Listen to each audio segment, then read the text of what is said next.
एक बार एक किसान भगवान से बहुत ही नाराज हो गया।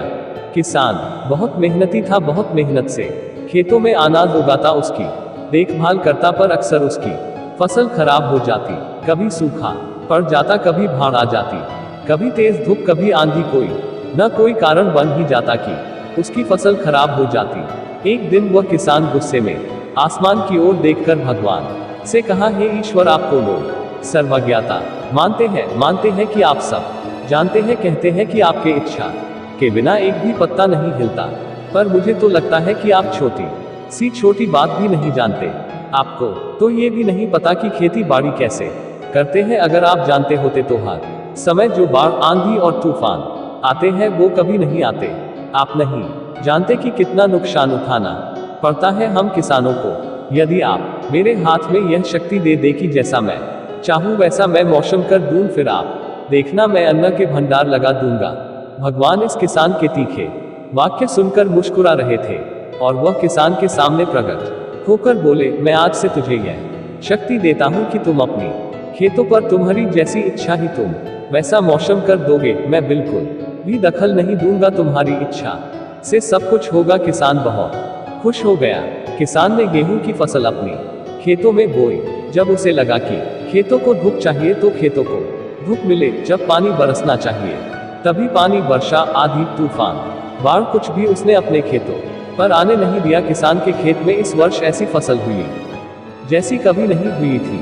हरी भरी लहलहाती फसल, मन वह बहुत खुश हो गया और सोचने लगा, अब सबूत के साथ दिखाऊंगा भगवान को कि इसे कहते हैं शक्ति का सही उपयोग। मेरी सफलता देखकर उन्हें अपनी नियम जरूर बदलने पड़ेंगे।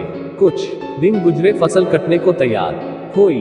किसान बहुत उत्सुकता के साथ फसल को काटने लगा, पर जैसे ही उसकी नजर गेहूं की बालियों पर गई तो उसने अपना सिर पीट लिया और वह रोने चिल्लाने लगा। गेहूं की एक भी बाली के अंदर गेहूं का दाना नहीं था, सारी बालियां अंदर से खाली थी। किसान बहुत दुखी हो गया।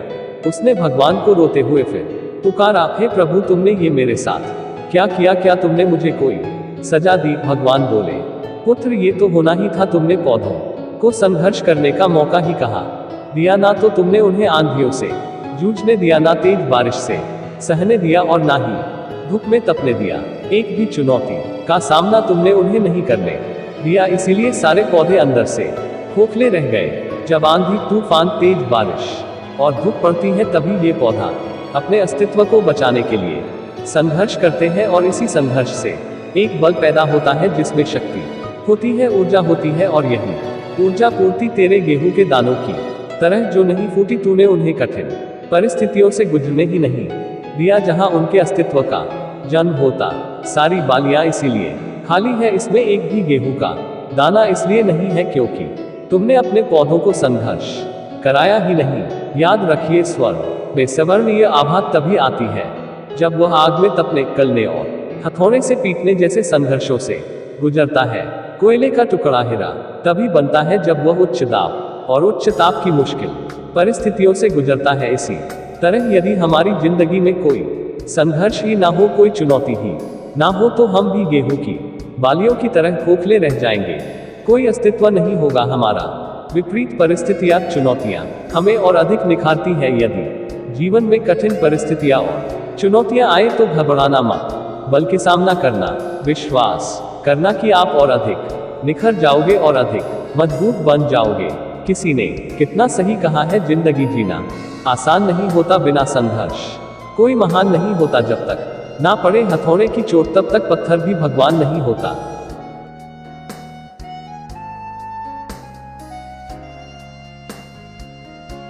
दोस्तों, आशा करते हैं ये कहानी आपको अच्छी लगी होगी। ऐसी ही मजेदार कहानियों को सुनने के लिए हमारे चैनल को सब्सक्राइब करें, लाइक करें और ज्यादा से ज्यादा शेयर करें। धन्यवाद।